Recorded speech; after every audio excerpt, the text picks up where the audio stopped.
Hi there, I'm out on another wild camp. I'm at a campsite I found recently. It's a lovely little campsite not far from where I live, in sort of a very quiet little spot that nobody will really know about. So I'm hoping to be camping quite a bit here over the coming year and that. This video is basically just about keeping warm at night while you're wild camping. I'm just going to go through the gear I use and the methods I use to keep warm at night. Recently I've been using my Ridge Raider bivvy quite a lot. I've enjoyed using that, so easy to put up. But if I was sort of winter camping, if the snow was down or it was really cold, I'd use me Hilleberg Sulu. So I'm going to set my Sulu tent up and do the filming in that. It's the sort of tent I'd use in snowy conditions. It affords a bit more a lot more protection. Makes the cooking, you can cook sort of in the porch, so it makes that a lot easier. So what I'll do now, I'm now going to get my Sulu tent set up, and then I'll go through the kit I'd use for sleeping at night and keeping warm. Right, that's the Sulu set up now. And this is this little campsite I found on the moors. As you can see, it's a nice little spot sheltered by a big boulder. I've got a nice view.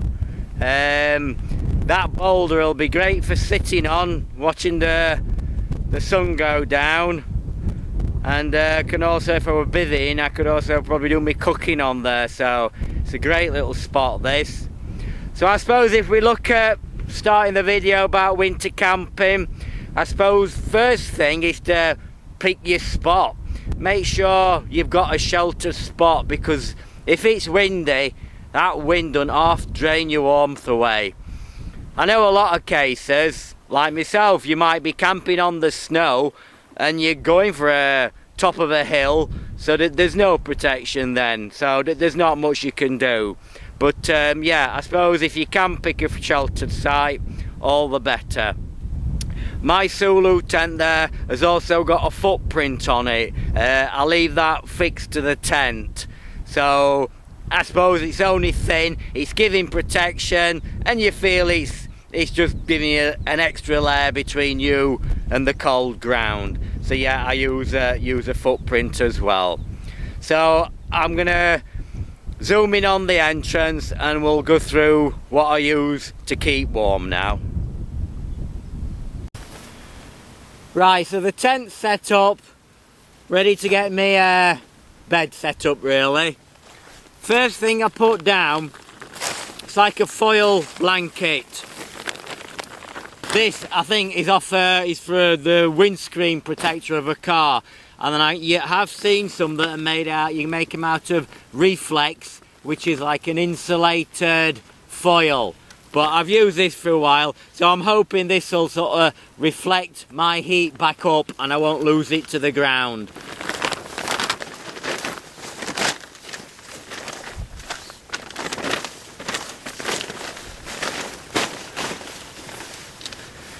So that goes in first. The other sort of important piece of kit I use, and expensive, is an X-Bed mattress.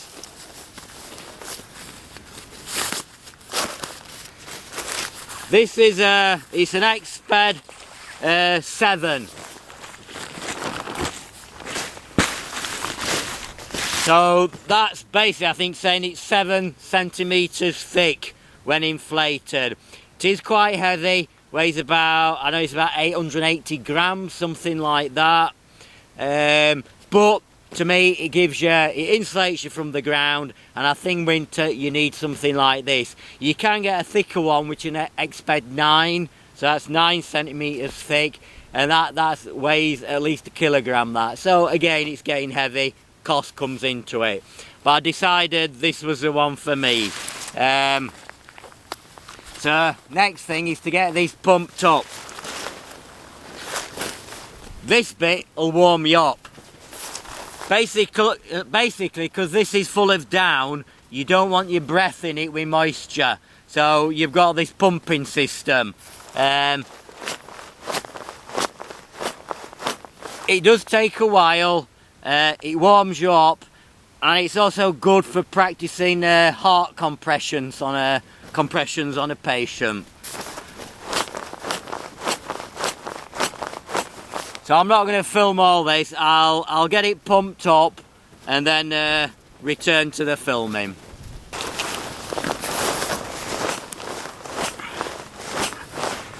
Many pumps later. Right, so that's the mattress blown up. It's nice and thick and full of down, so insulates you from the ground. So that's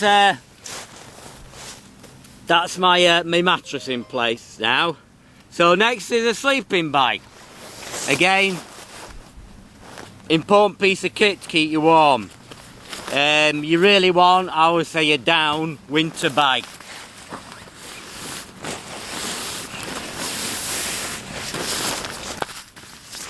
Right, this is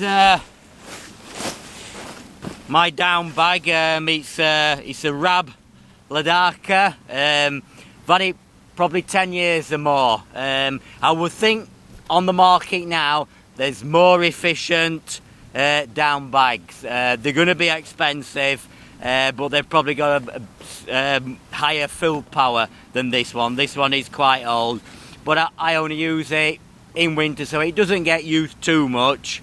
So that's going in next. I have a bivvy bag, a small bivvy bag. I have thought of perhaps, if it was really damp, I might put the bivvy bag over the top. It's not much more weight, but it'll keep the moisture off the down bag that will occur from your breath in the night.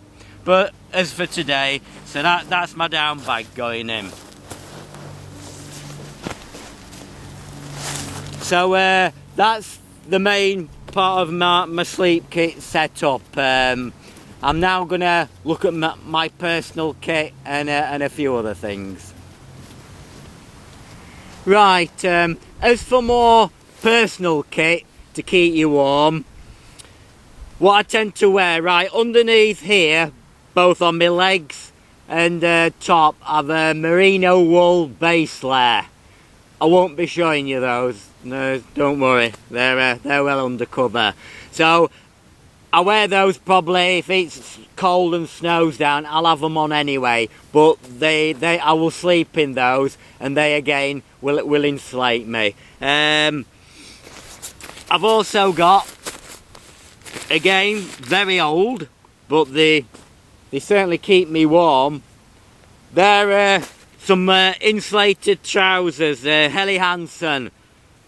I hate to think they might be 30 years old, those. I used to wear those at work when I was working out in the snow and that sort of thing. But they seem to keep you very warm, so I might sleep in those. Again,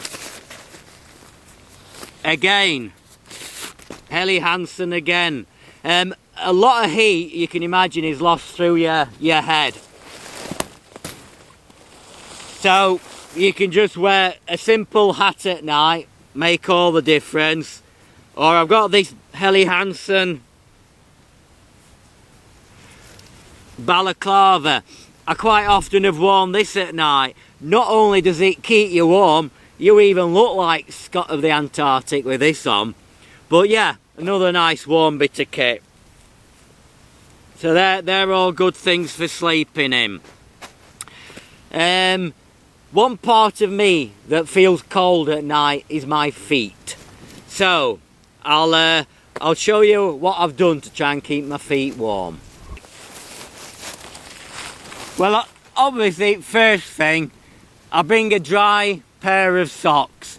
They're usually, you've been out, your feet are either wet and sweaty, or you've got water in your boots, so your feet can be damp. So to get in a sleeping bag, nice, warm, dry pair of socks, lovely. So I put a dry pair of socks on. Now, other thing I bought were these, they're X-fed insulated sort of booties. Now they come with, they're sort of that's full of down, so that's like your insulated booty, but they come with a waterproof outer cover on, so you can put that on. You've got your nice warm dry socks on. That sort of insulates your foot, and then this outer waterproof cover goes on. It's got various draw cords to secure it to your foot. So I found with socks, I needed the socks on as well. They did keep my feet warm. Sizing wise, my feet are about, I think they're about 9 to 10. So I went and chose the large size. I ordered them, although they cost a bit, I did order them from a company in Germany, and they were too big. The large were too big. They were slopping all over my foot. So what I ended up, I had to send them back, and I went for the medium, and they do seem to be a better fit. So once they're on, this is quite a tough outer covering, and you can actually walk around the outside of the tent. If you think the ground, it could be snow, it could be if it's a lot of dew down and the grass is wet, you want to nip out to the toilet. With the outers on, you can actually walk on the damp ground, and it keeps your feet dry. I wear the outers inside the tent. When I get into my sleeping bag, it's just a matter of taking the cover off, and then you've got a nice bit of insulation on your foot. So there might be other things out there. I were suffering with my feet, so I kind of went for these, and they seem to work okay. But I do need the socks on. I won't wear them without the socks. I put the socks on to just give that extra layer of insulation.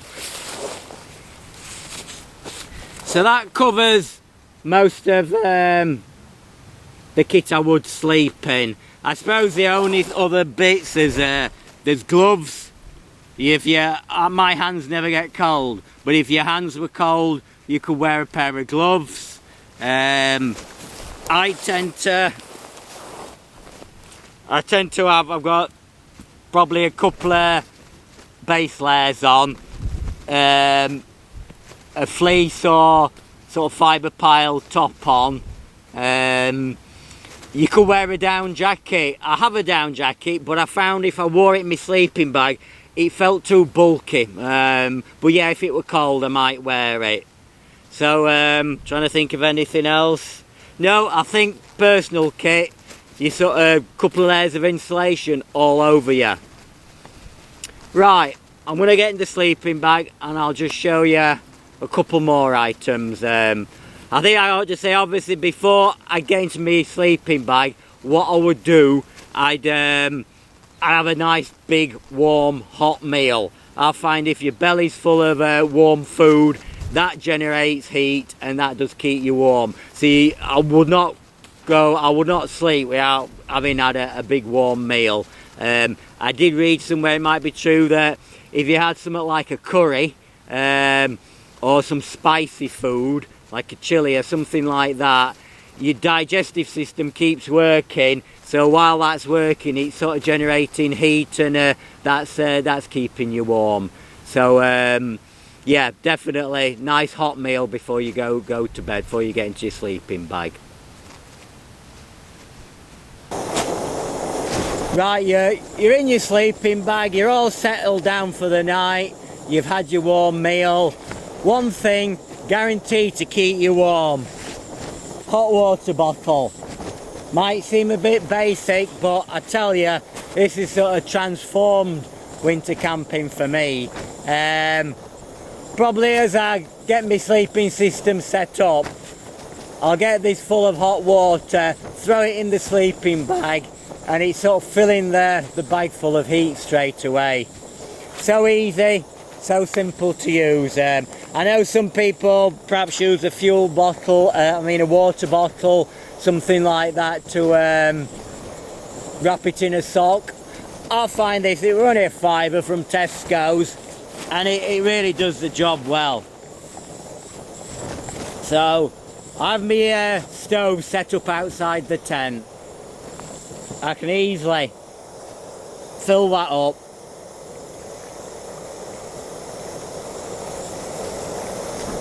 Might take a couple of those, it might take a couple of litres of water to fill.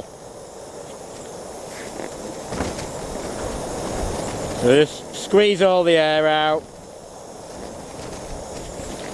And there you have it, instant warmth. Put that in there and I'll guarantee half this warm clothing you've put on you'll be taking off. I mean, I remember using those, when I was little years ago. It were in the days before we had central heating, and it was so cold in your bedroom that the ice formed on the inside of your windows. You had to scrape the ice off in the morning so you could look out to see if it snowed when we had proper winters. But yeah, it certainly works, it keeps you warm. And I found as well, I leave my stove set up outside, and you might get 4 or 5 hours heat out of that. So if it's like 2ish in the morning, you're starting to feel cold, it's so easy to just get this water bottle out, dump the water back into the kettle, back on the stove, 5 minutes, heat it up again, and straight back in the water bottle. And there's instant heat, keeps your feet warm, keeps your whole body warm. So that was so simple. Why I hadn't used one years ago, I don't know. It just suddenly come to me. I probably saw it on YouTube, or I was just thinking, hot water bottle, one idea. You need extra water, but now that I've started using a water filter, it's made me collecting water a lot easier. Not that you could just take the water out the stream for that, no problem at all. So yeah, that is a really good idea. So that sort of covers, I think, the majority of the gear I would use, yeah. So I think at that, oh yeah, just one other, yeah. I quite often bring a little gas stove with me. That's a pocket rocket.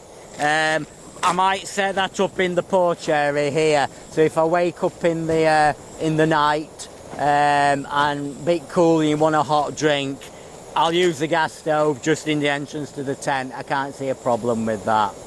So the only other thing I can think to keep warm is, of course, a flask of whatever you like. I know it's totally wrong to keep warm by using that, but it certainly adds to the experience. Gives you a warm feeling in your stomach, and it tastes nice. Anyway, I hope you've enjoyed that, and it's giving you an idea what to use. You might have some other ideas, please let me know.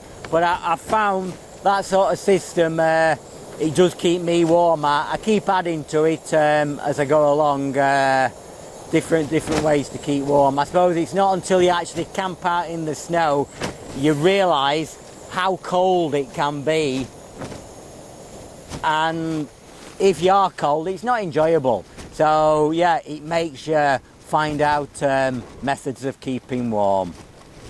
Anyway, on that note, I'll leave you. Like I say, I'm stopping here tonight, but this was just a video about keeping warm while camping.